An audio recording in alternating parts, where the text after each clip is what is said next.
Patuloy na nagbibigay serbisyo, pag-asa at saya. GMA Regional TV, kapuso ng bawat Pilipino.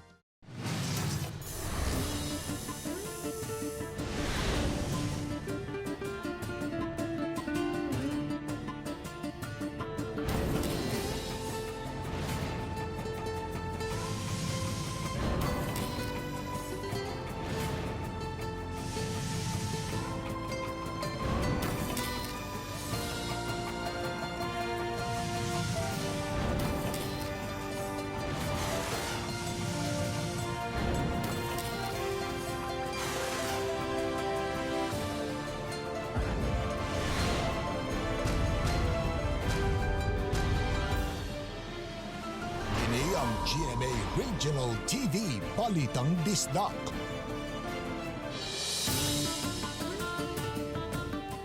Mayong hapon na kinang inyong GMA Regional TV, Balitang Bisdak, ang bugtong kasaligan, kasandigan o karangpan sa mga Bisaya. Ako si Bobby Nolsa.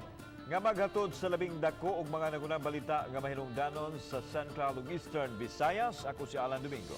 Ako si Cecil Kibod Castro, live sa GMA Complex sa Dakbayan sa Sugbo. Exclusive! Isip proteksyon sa mga frontliners, gipahilo na sila sa usa ka beach resort sa Lapu-Lapu City. Sa Talisay City, tulo ka kilong bugas ra, matag simana, matag pamilya, ihatag kung daghang sakop, dugangan sa barangay. Tag 4,000 pesos nga relief goods sa senior citizen sa Mandaue City, ihatag human sa Semana Santa. Kisita atol sa checkpoint, nangahagit na hinuon og sukbagay sa pulis. 30 ka water tankers gipakatap sa mga barangay sa Cebu City nga nagnihit og supply. Kinalom nga alcohol og thermal gun nga gitubre ang presyo na sakmit og ang responsable sikop. Ang hulagway sa pipila ka mga frontliners na nakabisikleta aron lang makaserbisyo.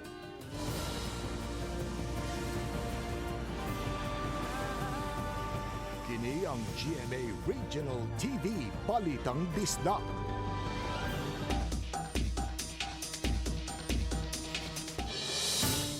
Peligro ang kinabuhi sa mga frontliners sama sa mga nurses o mga doctors, labi na kay sila mo'y gisaligan o gitugyanan sa pagatiman sa mga tao nga adunay sakit sa COVID-19 virus. Aron pagproteher sa mga frontliners sa Dakbayan sa Lapu-Lapu, gihaw sila sa usa ka beach resort. Samtang pipila kanila mipadayag og kamingaw o kahingawa sa ilang mga pamilya. Siluan ni Rondina sa exclusive report.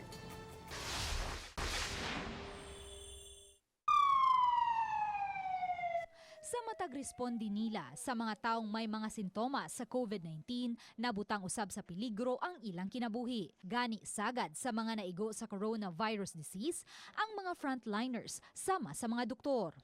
Marso 29, dihang gipatuman sa Lapu-Lapu City ang enhanced community quarantine ug sukad niadto wala na sila muuli sa ilang mga panimay. Sa kabalaka nga posibleng natapta na usab sila, dinhi na sila sa ilang barracks mga tug.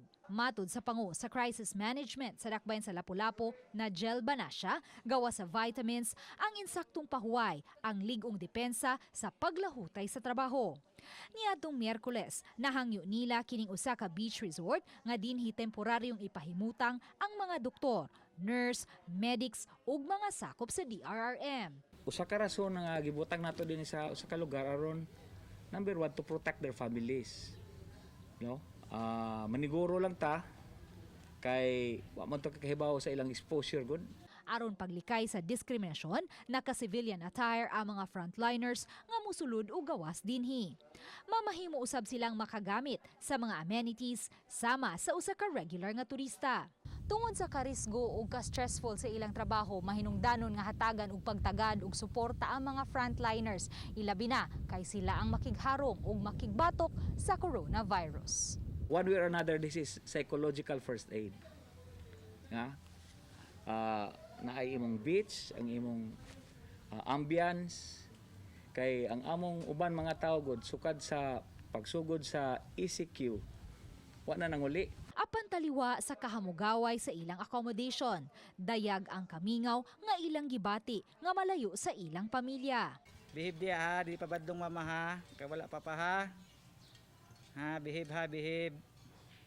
Oh, hapit naman uli papa ha, gamay na lang ha. Ang 48 anyos nga ambulance driver way palta sa pag-video call sa iyang pamilya nga taga-Dakbayan sa Subo. Mingaw, sobra sa mingaw. Tuson lang kaysa sumbak ko lang, uli ko sa amuan niya. Wala mong kaibaw gud unsa na among nasa mong lawas. Nya madamay na akong pamilya. Kuha na lang. Tuson lang sa mingaw, hantud mahuman ning problema ha. Kung sagad ka nato, gipula na. Pagpuyo sulod sa ato mga panimay o usahay, makiglalis pa sa mga otoridad nga nagpatuman sa enhanced community quarantine, mas maayong hinuklugan nga maswerte gihapon kita. Kay mas layo kita sa peligro nga matakbuyan sa COVID-19. Istoryahin lang mi ba sa kuan sa among trabaho sa pamilya. Kay nalayo man mga 14 days ko. Mapasiguro tingali kung baka uli ba mi after 14 days. Kay sige ba may trabaho gyapon. Uban ni Godfrey Rilien, Luan Merondina, Balitang Bisdak. Gumikan sa mga pangutana sa pipila ka mga lumrupyo giklaro sa mayor sa Dakbayan sa Talisay nga matag simana ra ang pag-apod-apod sa mga relief packs sa Dakbayan sa Talisay. Silian Singkulan sa report. Giklaro sa mayor sa Dakbayan nga matag simana ang pagpanghatag nila sa mga relief packs ngadto sa mga nagkalain-laing barangay. Diin prioridad nga mahatagan sa hinabang mao ang kadtong labing mga nanginahanglan. Number one would be the indigent and living beyond the poverty line. The second on her EO was displaced workers, then ay senior citizens and so on and so forth. But ang ako na lang, we give discretion to the barangay because sila mismo nahibaw kinsa na affected. Yeah. Gidugang sa mayor nga nagsugod sila og apod-apod og mga relief packs niadtong Marso 25 ngadto sa nagkalain-laing mga barangay. Ang uban niini gi-house to house og apod-apod ngadto sa mga mulupyo. Apan ilang giklaro nga may mga laing batch pa sa mga relief packs nga moabot nga ipanghatag. They start me og March 25, nihatag mi 15,000 relief goods na puro ra bugas. Pag March 31, nihatag na sad mi 30,000 sa this is prorated by population to each barangay. I know 30,000 will not be enough, pero I ask the barangay to help me with their respective quick response funds as well. Karong Abril 7, laing 30,000 ka mga relief packs ang ihatag sa syudad. Ug hangtod na sa mga mosunod nga semana sama sa petsa 14, 21 ug petsa 28 sa Abril. Samtang gidugang sa mayor nga mag-agad usab sa barangay kapitan ang pag-evaluate sa mga mahatagan niini. Gani ang mga barangay kapitan na ang musuta kung mas daghan ba nga kinilong bugas ang mahatag sa usa ka pamilya nga daghan og mga sakop. Bani Renante Quiñones, Lian Singkulan, Balitang Bisdak. Dulan sa 30 ka mga water tanker ang gimobilize karon sa Metropolitan Cebu Water District kung MCWD alang sa kabaranggayan di nagnihit ang supply sa tubig.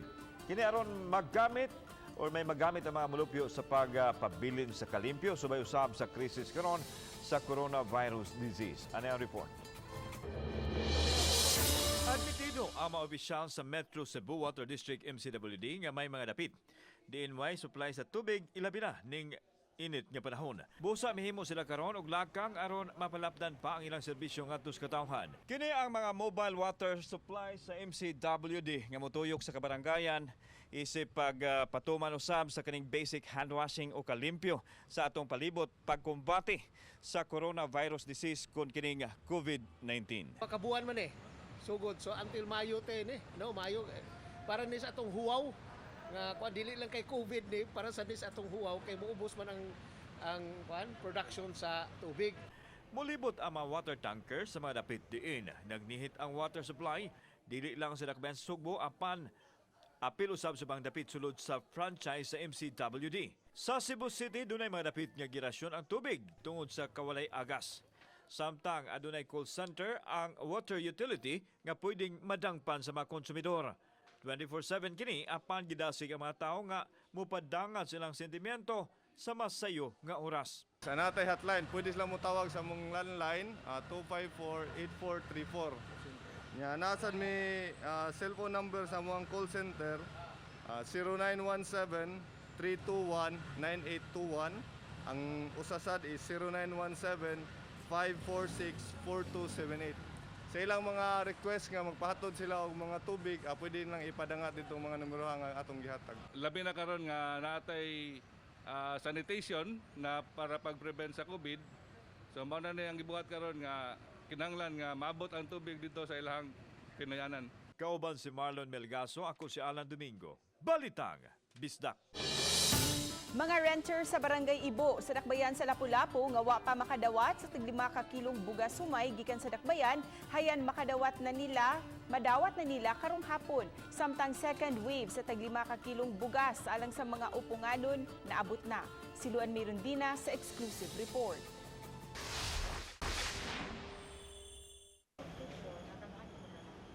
Naabtan sa RTV Balitang Bisdak, kini mga sinakong bugas humay nga gibutang sa tubangang bahin sa Barangay Hall sa Ibo. May mga pangana kini sa matag sityo. Mato ni Kapitan Mary Jane Kahilog nga alang kini sa mga renters nga wala mahatagi sa first wave sa tag 5 ka kilong bugas humay gikan sa Dakbayan. Ang Barangay Ibo may 1,964 ka mga house owners, samtang 1,440 ang mga nag-abang. Ang katulaging pirmero nga nagsigi og complaint is the renters, pero pamanggod sila kabalo nga wala pa ilaha karon pa. Yeah, this is due for distribution this afternoon 4 p.m. Samtang miabot na usab ang dugang supply sa bugas humay sa Dakbayan sa Lapu-Lapu. Matod ni OIC CSWD Annabeth Quizon, kini na ang second wave sa tag 5 ka kilong bugas humay matag panimay. Unom na ka mga barangay ang nahatagan sa ikaduhang batch sa mga sinakong bugas. Naglakip kini sa Barangay Kanhulaw, Luok, Kalawisan, Babag, Suba Basbas, Pahak ug Basak. We will see to it nga ma-distributed dayon nato sa atong barangay. Nya depende pod no kay kung palitan og kaya nga ang 10 kilos. Kahinumduman, misaad ang mayor nga muhatag og tag-usa ka sakong bugas humay matag panimay. Apan tungod sa kakuwang sa supply, gianam-anam kini og hatag. Sa pagkakaron, moabot na sa 24,250 ka mga sakong bugas humay ang napalit sa Dakbayan, samtang 14,886 na ang nahatag ngadto sa matag barangay. Daghan mang nag-additional nga mga barangays kay wala man nila na consider ang katong renters, ang mga boarders. So daghan og additional. So now ang atong first wave gali nagtotal tag 12,691. So dako siya difference from the 10,350 nga atong gi-peg no katong permero nato. So daghan ang nag-increase ron. Uban ni Godfrey Rilien, Luan Merondina, Balitang Bisdak. Dakbayan sa Mandawi, muhatag og hazard pay sa mga frontliners batok sa COVID-19. Samtang tag 500 pesos matag adlaw nga hazard allowance ang ihatag usab ngadto sa mga barangay health workers o mga barangay tanod. Si Faye Marie Dumabok adunay live report. Fem!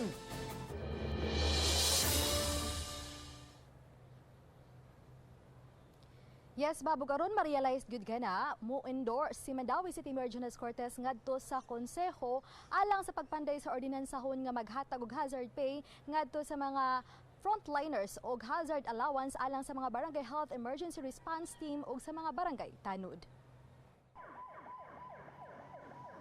Mga nurse ug doktor sa pampubliko nga hospital sa Mandawi City, mga kawari sa Mandawi City Disaster Risk Reduction and Management Office ug mga sakop sa Traffic Enforcement Agency of Mandawi Kuntim ang pipila sa mga gitinguhan ni Cortez nga makadawat sa hazard pay. Ang gidakon maoy tukion sa Local Finance Committee nga langkuban sa Budget Officer ug sa konseho. Gipaniguro sab sa mayor nga mahatagan og dugang allowance ang mga BHRTs ug tanod nga maoy nagmonitor sa mga PUM og ILI og sari sa ilang syudad. Angay ni nato silang respetuhan, no? Dili kay ato ni silang i-discriminate nga tungod nga na-expose sila gani ilang kinabuhi ha. Ilang gikuan para lang nato kay kani manggod sila intay nagsakripisyo sukad pa kaniadto sa katong PUMs o PUIs pa nga daghan kay nangabot sila mag-monitor, no? Yeah, once na atay home quarantine. Gusto ni Cortez nga mapalabang kini sa labing daling panahon. Samtang gitugan ni Cortez nga nagnegatibo na sa COVID-19 ug na-discharge na sa tambalanan ang unang nagpositibo sa Sugbo nga na-confine sa usa sa mga tambalanan sa Dakbayan sa Mandawi.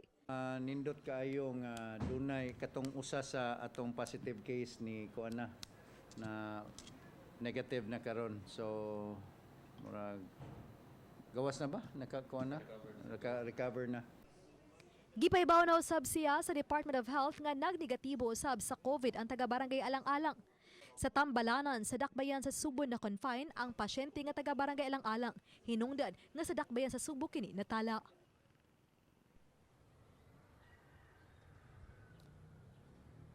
Samtang Bab, gipaybaw usab ni Cortez nga ang usa kun ikaduha nga nagpositibo sa COVID-19 diha sa Mandawi City, taga Barangay Kasuntingan. Hinuon ang lugar kundi nahimutang ang panimay niini ang gikordon na kun giila na kini nga red zone. Gidugang usab ni Cortez nga naka-home quarantine ang maong pasyente kay mild lang o ubo o sipon lang ana sinati niini apan subsub nga monitoring ang gihimo sa mga Barangay Health Emergency Response Team o sa City Health ngadto na sa pasyente o sa pamilya niini. Bob? Thank you so much, Fame Dumabok, sa imong report.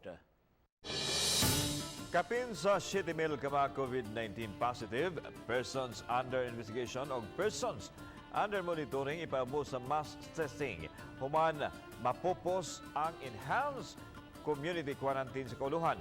Samtang ipatuman usab sa Interagency Task Force for the Management of Emerging Infectious Diseases ang rapid pass system sa mga checkpoint aron mapabilin ang social distancing.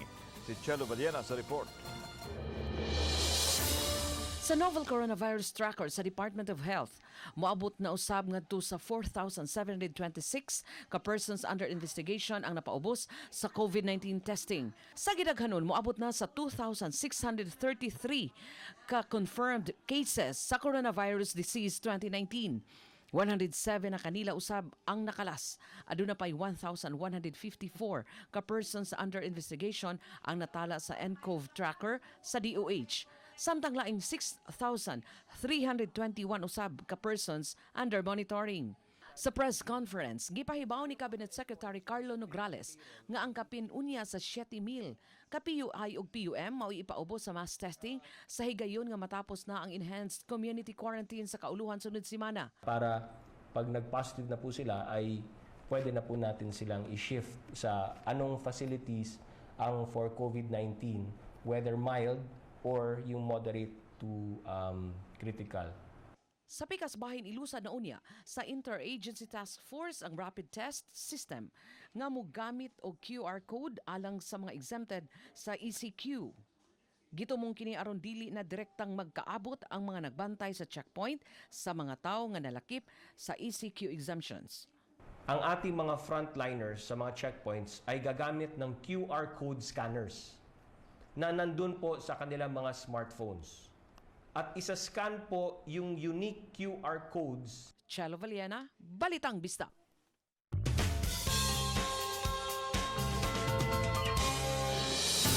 Gikan sa mga taho sa makalilisang nga coronavirus disease, ari una ta mga kapuso sa mga pang-good vibes.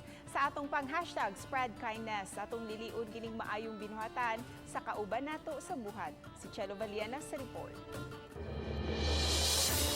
Ang photojournalist ug ang iyang team nga nagsubay sa hawan ug mingaw kaayo nga UN Avenue nakabantay sa usa ka tawo nga nagsubay sa tunga sa dan. Sa ilang pakisusi, iyang nasayran nga usa di ay siya ka nurse o frontliner sa usa ka pribadong ospital. Wala masayod ang frontliner sa saktong oras sa mga free ride nga mohatod kanila ngadto sa ospital, mao nga naglakaw na lang siya bisan sa kamingaw sa dan. Tungod niini mitanyag si Aldo ang iyang kauban nga ihatod ang nurse kung asa siya nag-duty nga ospital. Laing pa-good vibe nga nakuhaan sa kamera ni Banaynal kining laing mga frontliner sa may Talamban Road. Gikan sila ga-duty sa laing pribadong ospital sa Dakbayan sa Subo. Kay wa man matukma ang ilang oras sa libreng sakay ug sa limitado lang nga makalingkod tungod sa physical distancing. Nagkasabot sila nga magbisikleta na lang. Sa pakisusi ni Aldo Iyasab nasayran nga ang maong mga bisikleta hinatag sa nagpakabana nga abogado. Alang sa atong mga frontliner nga nangita og pamaagi aron makapadayon pag-alagad niining panahon nga napuno sa karisgo. Saludo kami og sa mga nisuporta kanila, sila ang mga salamin sa hashtag spread kindness. Chelo Valiena, Balitang Bisdak.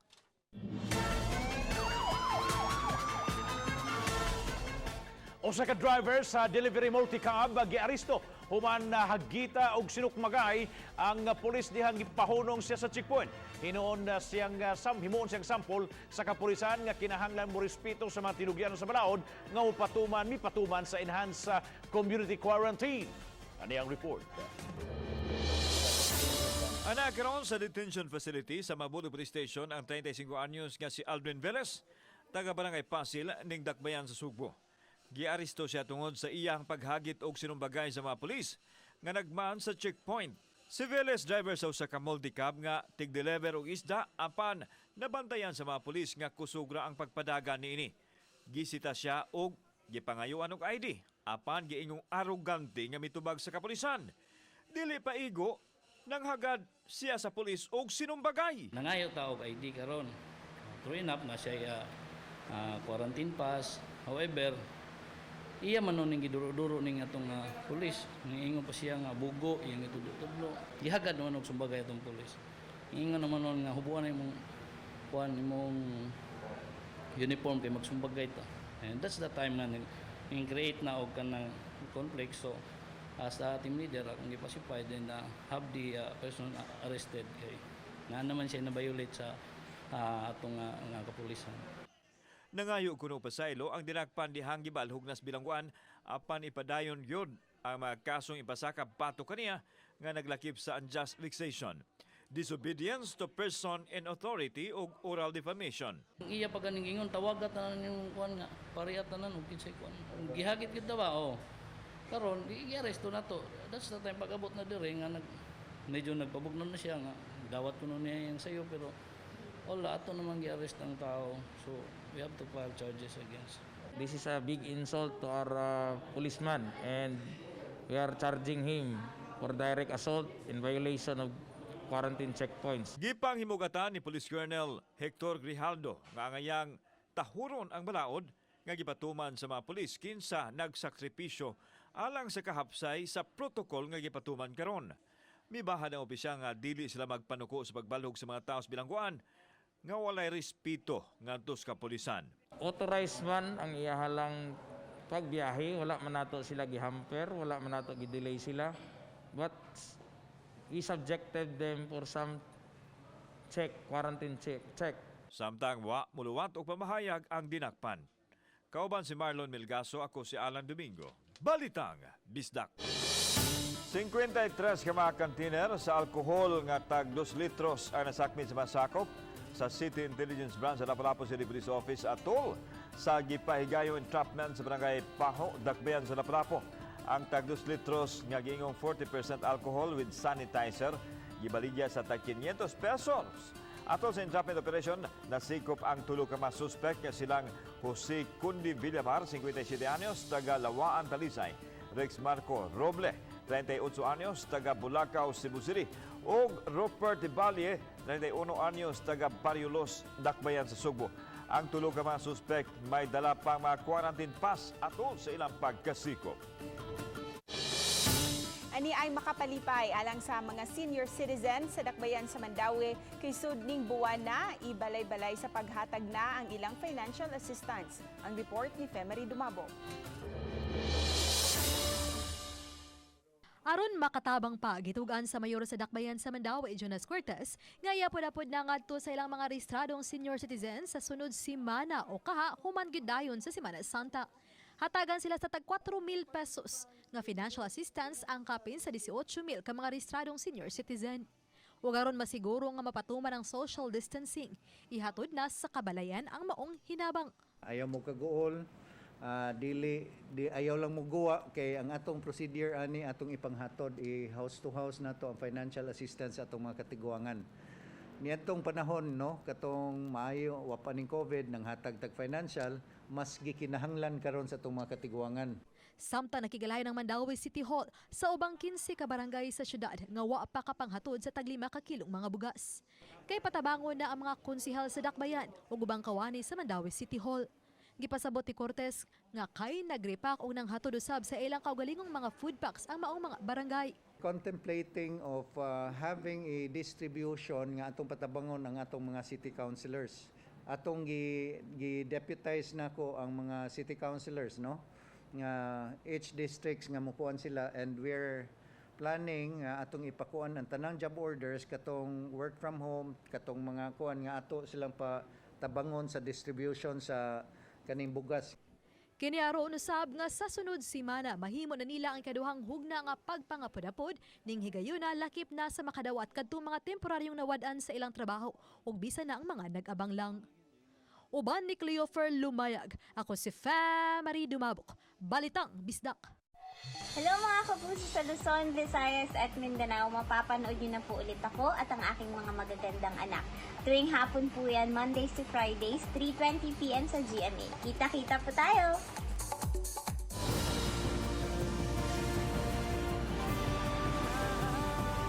Kini ang GMA Regional TV Balitang Bisdak.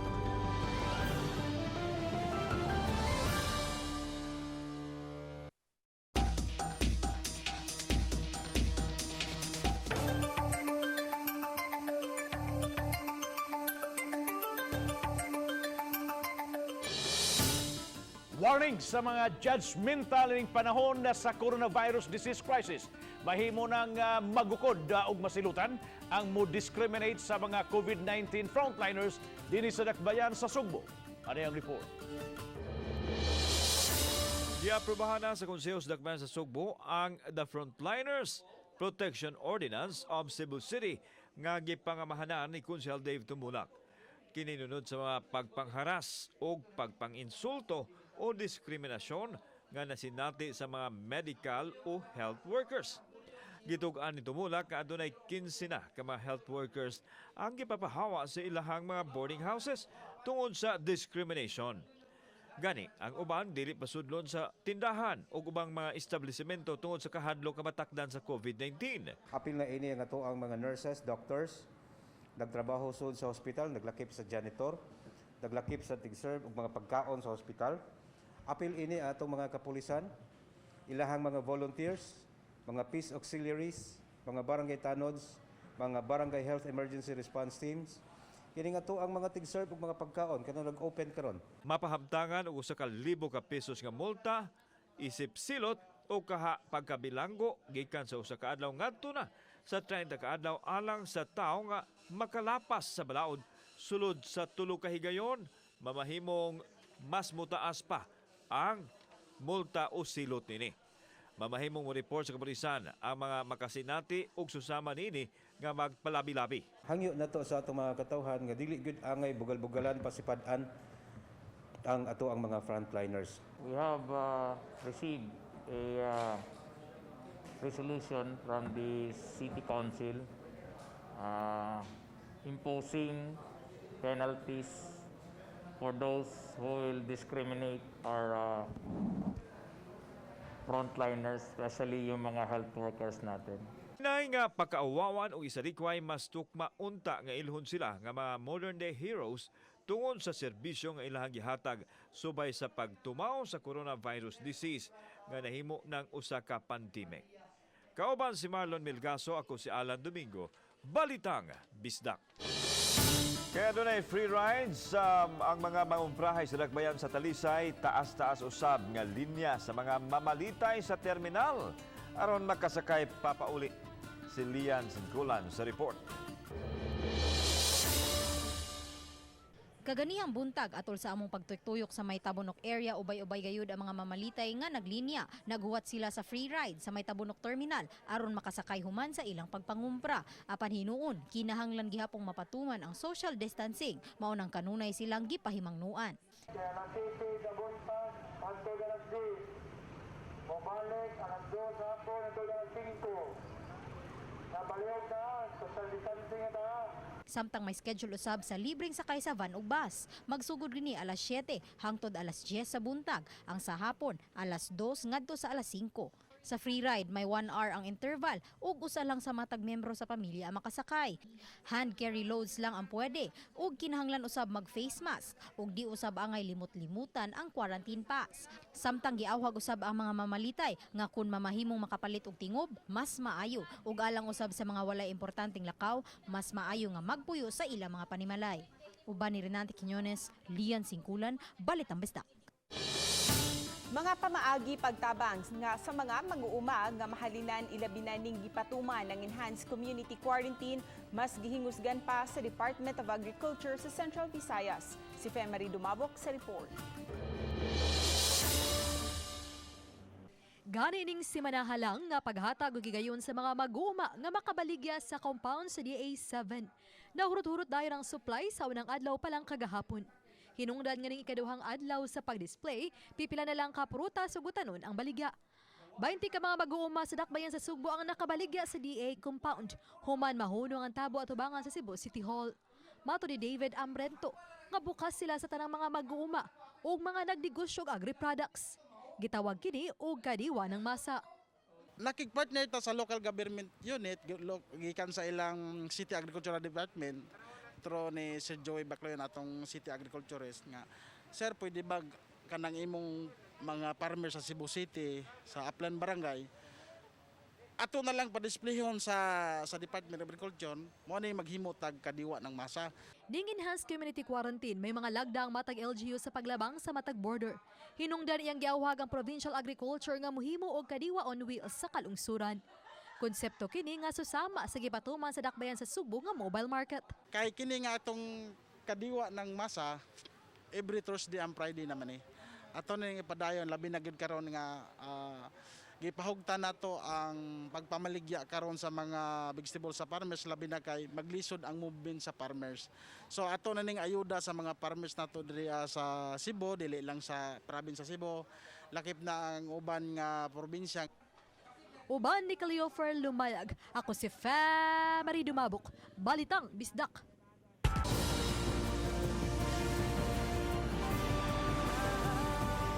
Kini ang GMA Regional TV Balitang Bisdak.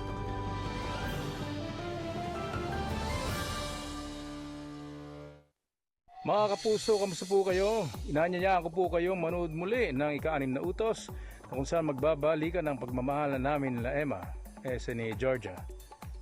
Si Emma pala, alam nyo, nakakalito. Pero ito po si Gabby Concepcion at gusto po sabihin sa inyo na ito po ay lumalabas tuwing Lunes hanggang Biyernes, alas 2:30 ng hapon pagkatapos ng Itbulaga.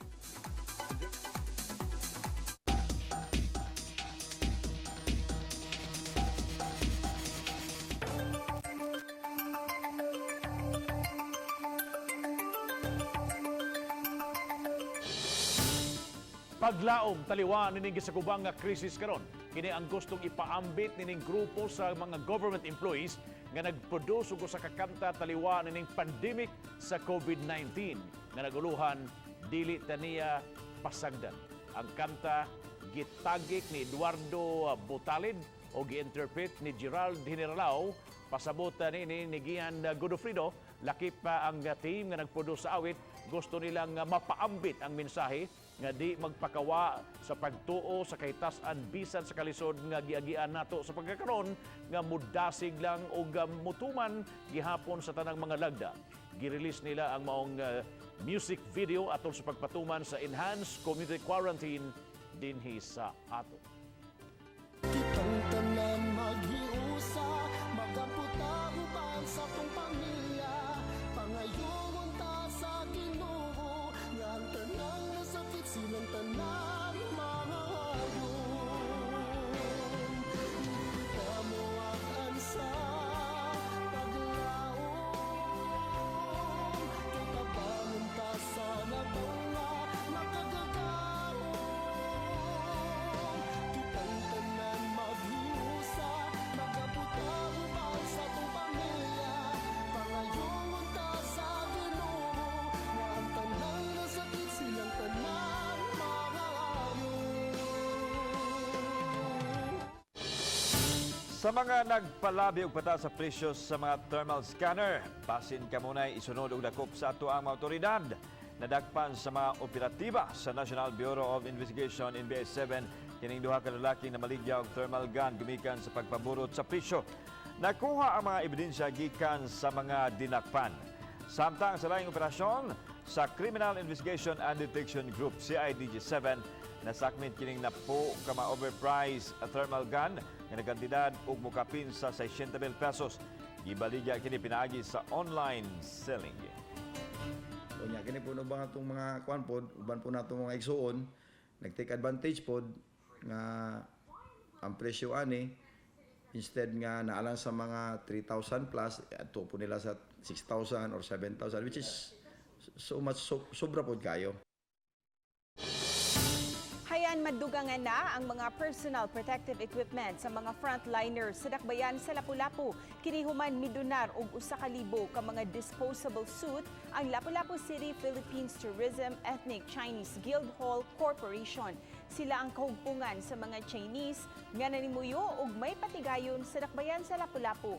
Ang dakbayan sa Lapu-Lapu una nang namalit og 100 ka mga disposable suits ug laing 100 nga mga reusable suits. Sukad niadtong Sabado ug hangtod karon unom lang ka mga mandawihanon ang nasita tungod sa kalapasan sa enhanced community quarantine. Upat nini mga minor de edad nga nakalapas sa 24 oras nga curfew. Samtang ang duha napakyas pagpakita og quarantine pass dihang gisita. Wala usab sila napakita nga pagmatuod nga sila mga trabahante. Gitugan ni Police Colonel Jonathan Abella nga wa ra sila maproblema sa pagpaman sa ECQ sa Mandawi nga mituman ra ang kadaghanan sa mga mulupyo. Adunay mga bisita atol sa kagabihon apan masuta nga mga trabahante sa mga essential services. Mostly gyud nituman gyud sa kanang atong enhance. Tapos natay masugatan sa kanang nasdan galakaw among pangutana profiling kasagaran bun lang mamauli gikan sa trabaho. Mga essentials na sila.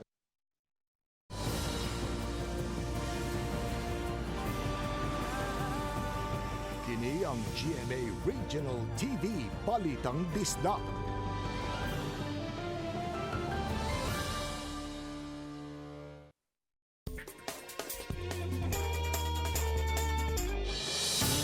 Ani ay simbolo sa sakripisyo ni adtong mga nagserbisyo sa katawhan aron lang maprotektahan batok sa kontra nga dili nato makita.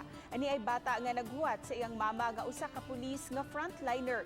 Nagatang ang anak dala ang mga pagkaon ug prutas alang sa iyang inahan. Ug sa dihang miabot na kini ang makapalukmay kaayo nga eksena.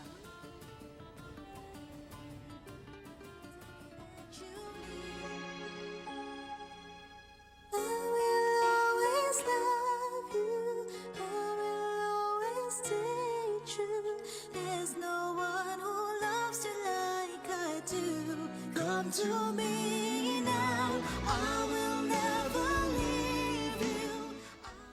Ang post ni Teresa Nestoso ugto nga iyaan sa bata ug mismo maoy nagvideo miani na og 103,000 shares ug 2.2 million views ang maong video. Mga kapuso, pahimangno lang nga magsunob yun og mas matagawas sa balay labi na kung dunay importante kaayong lakaw kaysa Cebu City. Mandato na kini og masilutan base usam sa executive order sa mayon.